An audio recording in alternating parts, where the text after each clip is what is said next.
Olá, meus irmãos, graça e paz, tudo bem? Então, fui desafiado pelo pastor João Roberto, da Igreja Cristã Evangélica de Morrinhos, em falar um pouco sobre o pastor e a pregação bíblica e também expositiva. E eu queria dizer que eu estou longe de me achar alguém apto para isso, mas eu gostaria de compartilhar com vocês um pouco do que tem sido a minha experiência nessa área de pregação.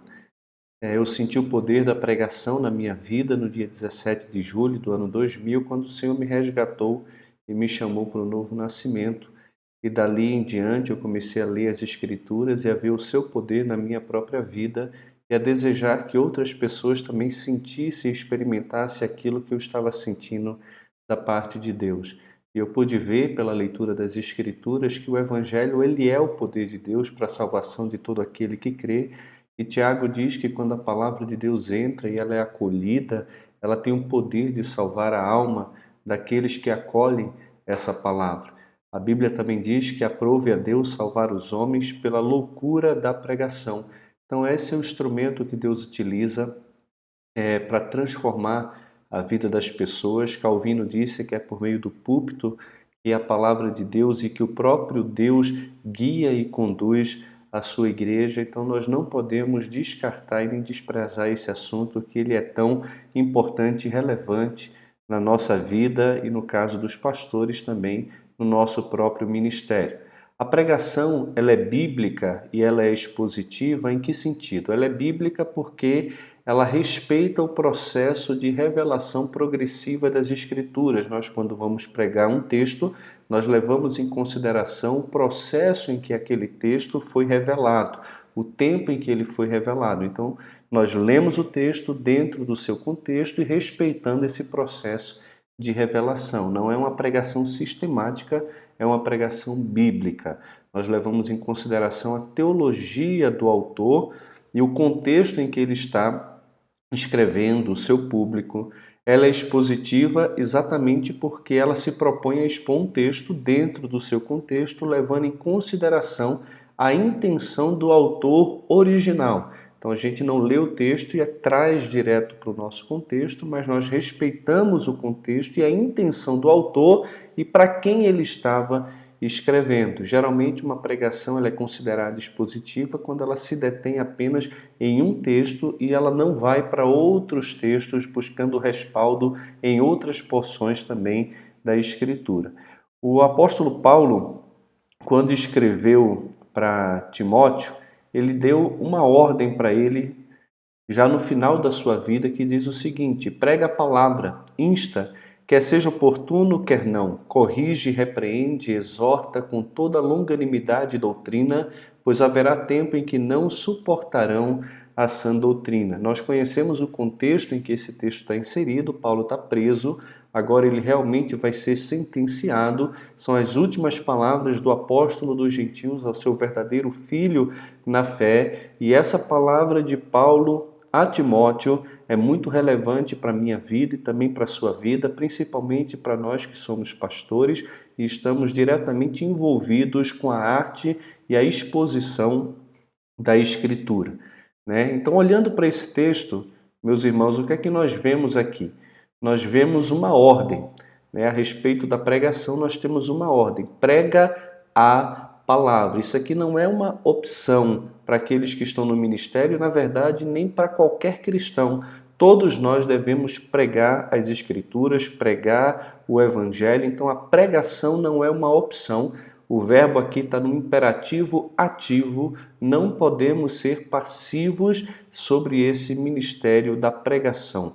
Se Deus tem chamado os pastores para alguma missão, com certeza essa está em grande escala com o envolvimento dele com a pregação da palavra de Deus. Então é algo que nós devemos fazer. Prega a palavra. Segundo é o conteúdo, é a palavra.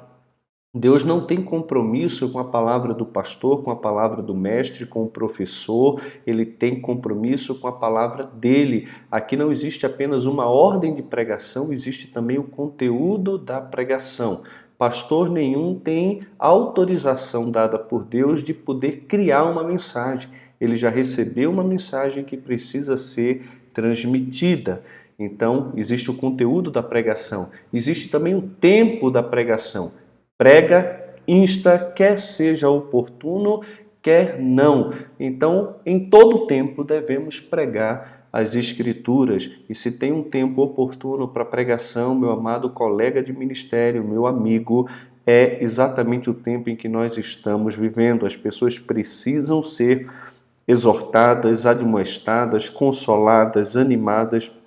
E isso não acontece com a sua palavra, isso só acontece através da palavra de Deus, porque ela é poderosa para restaurar a alma de um homem, a alma de uma pessoa. É ela que é poderosa para salvar a vida. É a palavra de Deus que levanta os abatidos e não a sua palavra, não as ilustraçõezinhas bonitinhas que muitos pastores gostam de usar no meio dos seus sermões. É a palavra de Deus, é ela que traz vida à nossa vida. É por meio da palavra de Deus que o morto passa a viver. Então nós precisamos pregar em todo o tempo e principalmente nesse momento em que nós estamos vivendo, em que as nossas ovelhas, que não são nossas, são de Jesus, estão passando por momentos de dificuldade, de ansiedade, de medo, de preocupação, um momento em que o país está dividido. A palavra de Deus precisa trazer esperança ao coração da sua igreja. Além disso, nós temos a forma, com toda longanimidade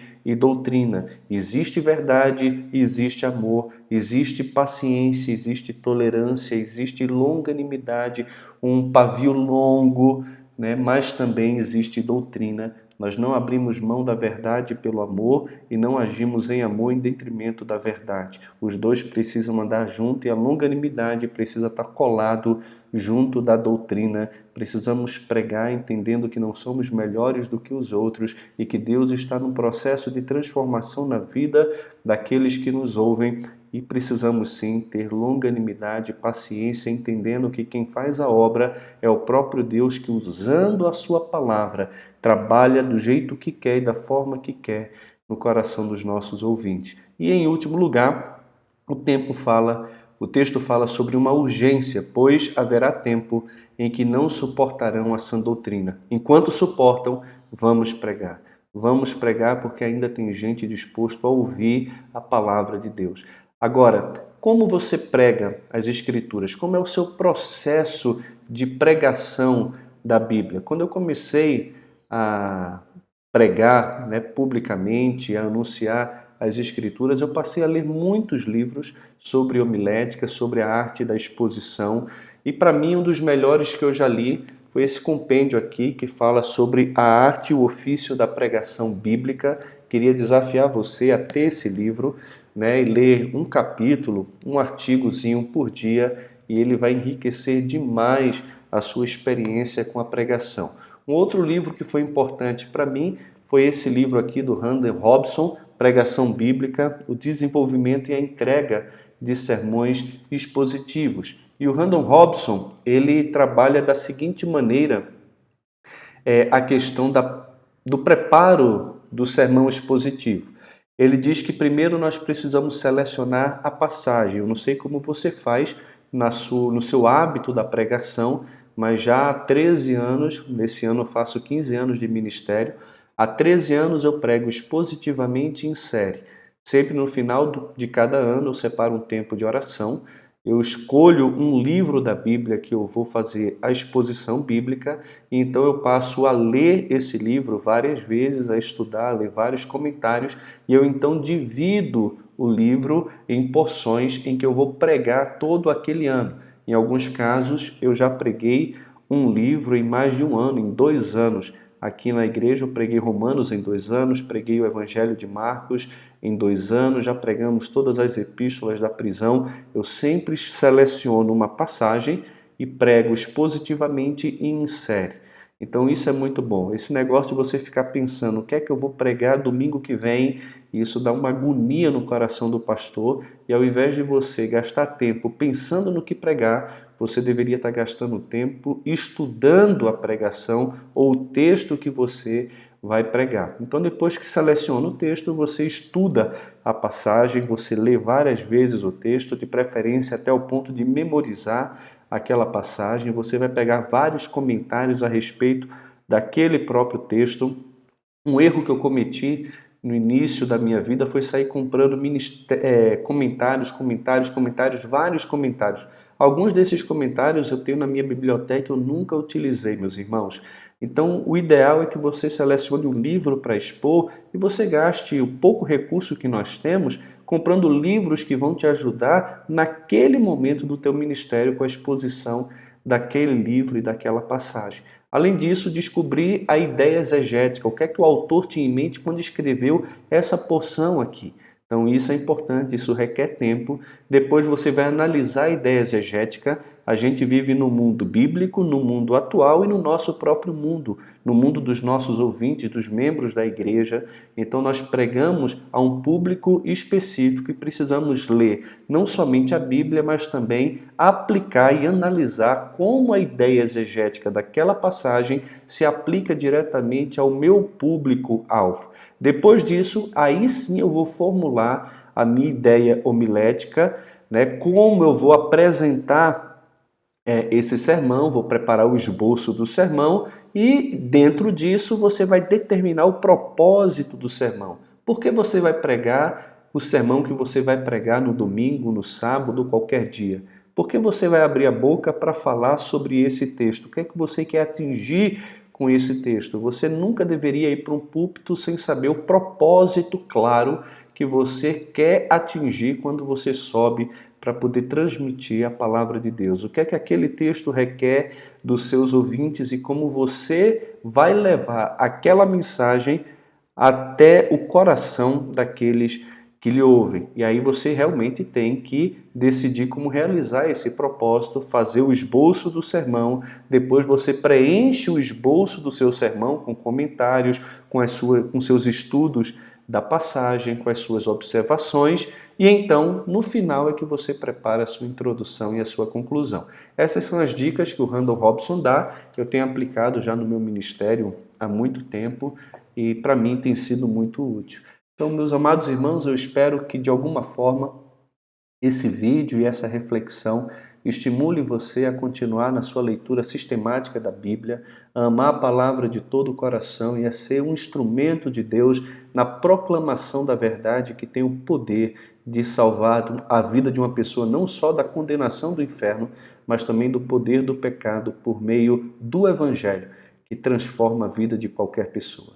Que Deus em Cristo abençoe muito você, né? Espero que algum dia, quem sabe, o Senhor nos dê a oportunidade de sentarmos juntos e conversarmos mais tempo sobre esse assunto que para mim é fascinante. Uma vez eu recebi um convite de uma igreja e ela disse que queria ir lá para conversar comigo porque já tinham me visto pregar, tinham gostado, por incrível que pareça, e sabiam que a pregação é apenas 1% do ministério pastoral.